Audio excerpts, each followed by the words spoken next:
we are going on the women's side.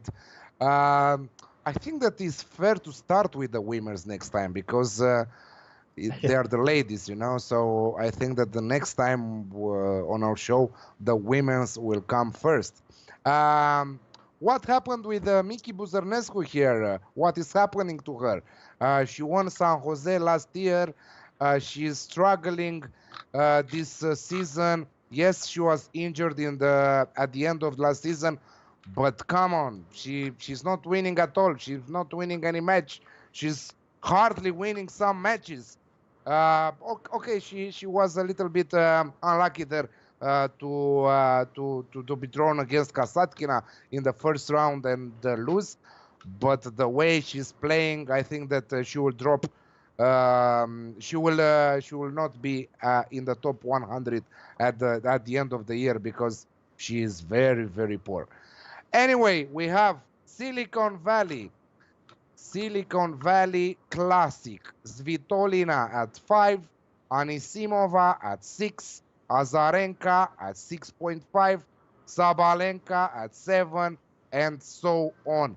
Heavy hitters, heavy names. The WTA Tour is back after some poor weeks after Wimbledon with the most valuable players fighting to be fit fighting with time to be fit for the US Open.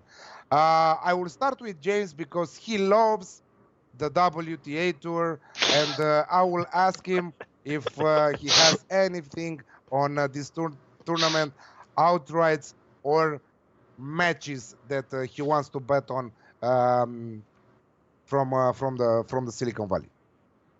So I think after last week, I decided to do my reading. Actually, the bet that I suggested did win last week, which I was surprised about. That was good. So that went well. But so I did a bit more reading into it, a bit more watching, and I actually watched the first round this week. And I have to say, this looks big. I have to say, this looks very, very, very open to me as a tournament generally, and I find it a lot harder to bet on tournaments generally where there's a lot of similar prices. But one thing that stood out to me from watching the first round was I saw Coco's back. Coco Vandeweghe's back. She seemed to play really well in her first match. I mean, I can't say that she's the kind of person that seems very durable, but she is 34, and the level that I saw her play at, to me, it seemed like if she can maintain that level for the week, then she might have good chances. But it's very hard to bet on someone their first tournament back after basically I think it's a whole year off, pretty much, right? She's been off for quite a while. But to me, that price stood out. Plus, she's playing against Sabalenka there in the second round. Plus, after that, one from Suarez Navarro or Venus Williams is coming in the quarterfinals for her. So really, really difficult for that to happen. She has got a very good record of beating these players when she's playing well. So the problem for me is I can't comment on how fit she is. I just don't know. I haven't seen enough of her. She hasn't been playing consistently enough. When she is fit and she's playing properly, she has a phenomenal record as the underdog, like a truly exceptional record. So, for me, it's a bit of a punt. It's kind of she'll either play at that level that she showed in the first round, in which case you've got very good value there, in my opinion, or she'll fade. It's, again, as I say, this is probably not my best area to suggest things, so maybe ignore me. But it worked last week, so I think Coco is probably a decent shout. Now, in terms of the first rounds or the matches that we're looking at, the person that I thought stood out most for me at the prices was actually Anne against Mertens, who was 4.5. She's come through qualies playing very, very well. Again, from what I saw in the first round, she won as I think 2-1 underdog in that first round, and now plays Mertens, who, again, from what I can tell, I don't follow this as closely, but I was aware of Mertens as someone who perhaps has her ups and downs. She's not someone who's always that consistent and doesn't seem to be playing as well recently as she has been. So either the win there at 4.5 is quite a big price. And she has a very good record, does Anne, as the underdog, very good record in similar situations, even against the better players on the tour, the top 50, top 20. Or you could take 3 sets. Because we another point to make here is that she, of course, has she's got had a bit more time on court this week. She'll be a bit more used to it. She's a home player, so she has a lot of things going for her to at least have one good set. And 3 sets was 3.4 with Marathon when I last looked, which seems too long to me. So either the win at 4.5 or 3 sets at 3.4 there. Yeah, huge, 3.4, huge for 3 sets in the match there. Yeah, great breakdowns. We have one match going in the first set right now, live. Donna Vekic versus Doi from Japan. Misaki Doi won the second set 6-3 after losing the first one 6-4. It's nice. Do you have anything in play for that? Right now you can find 1.6 for Donna Vekic serving and having 30-0 in the opening game. Yeah, get on Vekic to win right now. She should be winning this match. Right now I'm seeing 1.5 Stan, and you just hit that. She's gonna win this. Yeah, 1.62 right now with Unibet because she just lost one of the points there in there. But anyway, talking about the tournament in general, as James said, it's very, very unpredictable in terms of who will win this one because, again, we have many, many big hitters here. We have some experienced players. What do you think? Should we skip the winners market and just play the matches, or should we have a bet on also on the outright markets?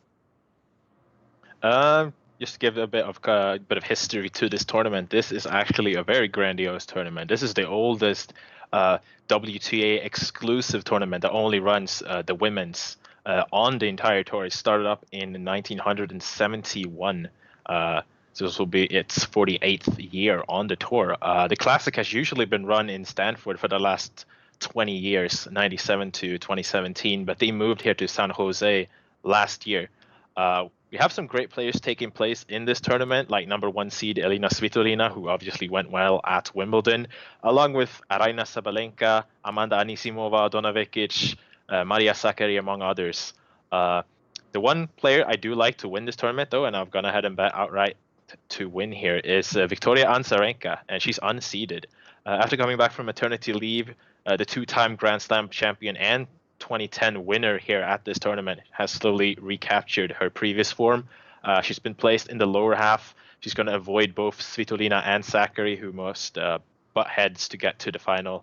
And if she plays well here, which she did at Wimbledon until she suddenly crumbled against Halep, who then obviously won the tournament, so not a bad loss in itself. But if she plays well here, I like the chances to win this, and I got her at 6.50. So that's my look for the outrights here.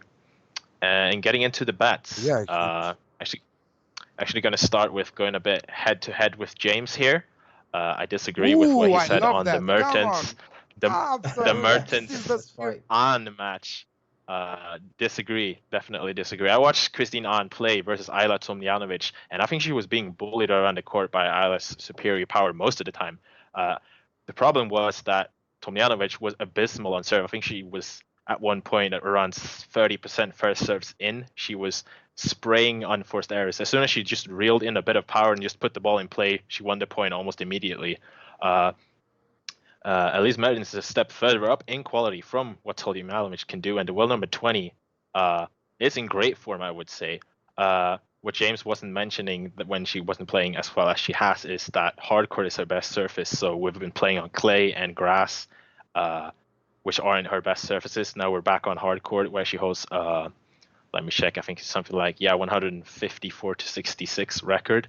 She won the Doha title back on outdoor hard earlier in January, beating Kiki Bertens, Angelique Kerber, and then Simona Halep in the final to take that title. She played really well at Wimbledon, making the round of 16. And I think that with her power on return, she'll be able to punish the really weak serve of Christine Ahn. And I don't really think this is going to be a close match. So bet her minus 4.5 games at 1.72. You should give James 2-3 more weeks to read the best of the WTA tour. You know, the fact that you are not going head to head in the ATP tour says everything. You know, on the WTA tour, we'll give him the credit for good tips or not after 3-4 weeks. Give him a month. And after that, we will see what will happen with his WTA bets there. Vekic 2-0 up with a break there. So who went with Vekic starting really good. What did you say, James? Sorry. I can tell you what's going to happen. It's it's not going to go that well. We'll have to wait and find out. Yeah, I We shall can't see. wait to see the numbers at the US Open because there we will have also some write-ups on the sites from the two guys on the site on oddsmarket.com. So maybe we'll split WTA to give it to James and no, the other way around. ATP to give it to Come James on. and the WTA to give it to Snice. Because yeah, I think that we should let him at least for the first Grand Slam with just the ATP there. So that's about it for today. If any of No. have a best, okay, go on, Snice. No. Yeah, that was only the one bet. I have more bets. Don't worry. Okay. I just wanted to get that out there to begin with before I forgot. So moving on here, we have a couple of matches going on tonight. That match with Mertens plays tomorrow, I think. So I have a match between Shuai Shang and Danielle Rose Collins here. Danielle Collins, she shocked the world in reaching the Australian Open semifinal, defeating Angelique Kerber as an enormous underdog along the way. The American relishes the hard courts, and she also did very well with 2 upset wins over Diaz and Anastasia Sevastova, a high-ranked player there, world number 11, I think. And she hasn't really played much on grass, so that was impressive to me. Her opponent, Shuai Shang, had the run of her life of her own at Wimbledon, reaching the quarterfinals despite never winning even one match at that tournament for the 8 previous attempts. But I think that was down to Shang overperforming, playing the tennis of her life. If Collins plays solid tennis, I favor her to win this one. So I got her at 1.91. I also got another match between a Chinese player. Make sure not to mix up the names here. We're going to go with Sai Sheng this time to win her match at 1.69. She's going to face Heather Watson of Great Britain, and she's been off the ball for quite some time now. She's won 1 win, 9 losses on the WTA Tour level this season. Sai Sheng is the better player in the matchup to begin with, and with the Brits' struggles, she should be winning this one comfortably. And as for my final bet, don't go further. But also Zheng is coming after a bad streak. 5 matches, lost 5 matches without winning a set. Last match at Wimbledon in the first round. So what's going on there? I mean, Sheng is not a grass court player. She has barely a winning record on the grass. She's played almost exclusively on the hard court. I think, let's see here. Yeah, about 350 out of her 500 matches have been played on hard courts. So she usually plays her trade over there. Not really played much on clay, not really played much on grass. So that's not really her part of a season. And the opposition, we got to mention the opposition. Barty, Vondrosova, a couple of those losses. Muguruza in Rome. So a couple of tricky matches there. So I don't really make much of this. Heather Watson right now is playing. Yeah, Muguruza can play well when she's on her game.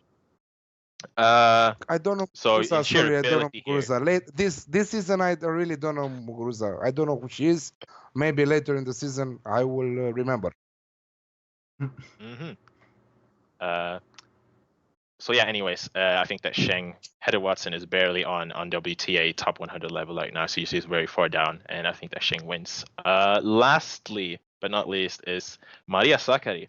I thought that Alexandrova would be an extremely stern test for Sakkari in the first round. I thought she would perhaps even lose that match, but she brushed the Russian away with ease in straight sets, and she looks to mean business here. She's been in great form all season, and so she can really compete for the title. Hebe Mayo, she hasn't really had any success out of ITF tournaments at home in Japan, and the golfing class is massive here, so I expect a comfortable win for Sakkari here in the end. And I bet her minus 5.5 games at 2.10. Okay. Many tips. Your favorite tip. We are at the end of the show. Give me one. Put all your money. Put your mother-in-law there. So this is the mother-in-law play of the free tournaments here. James, what you're going with? Oh God, you put me on the spot here. Okay, the mother-in-law play. I mean, I'm probably going to go big, go broke, go for the Soonwoo 6 love bet. Or actually, no, I tell you what, I'm going to go for the under bet in Schwartzman. That's the one that I'm most comfortable with, I think, at the prices. I'm sure it's value, and I'm sure it's quite a lot of value, to be honest. So, yeah. Okay, it's nice. Yeah, the mother of all bets for me is going to be Schwartzman to win 2-0 versus Gulbis. Gulbis is abysmal right now. Schwartzman should win in straight sets. So that's my best bet of all these bets I've given out here. None of you don't like Johnson against Dimitrov here. I do, but it's not at the same level as, you just slap my mother in there and add her to the bet. It's not at that level. But yeah, I like I'm Johnson my mom on quite it, a lot as I've well. It's got to be pretty sure, No, not your mother, but your mother-in-law. That even if you lose her at the end, is just your mother-in-law. Anyway, you hate her, and so so that's about it. It's important if you win her, you win 2 mother-in-law. So at the end of the day, win or lose, it doesn't matter. But yes, the mother-in-law tips. You heard the guys. They are going with some safe bets there. And we will be back next week with some great tournaments to preview. Next week on Monday it will be, because the season is starting and we are going to start our everyday schedule here at Odds Market with a lot of football, a lot of tennis, a lot of other sports. So from Monday to Thursday, and I think that also Friday sometimes we have shows. So be here on Monday, the same hour. Thank you, James. Thank you, Nice, for joining me, and thank you guys for watching. Have a great rest of the week. Best of luck with your bets and trade carefully.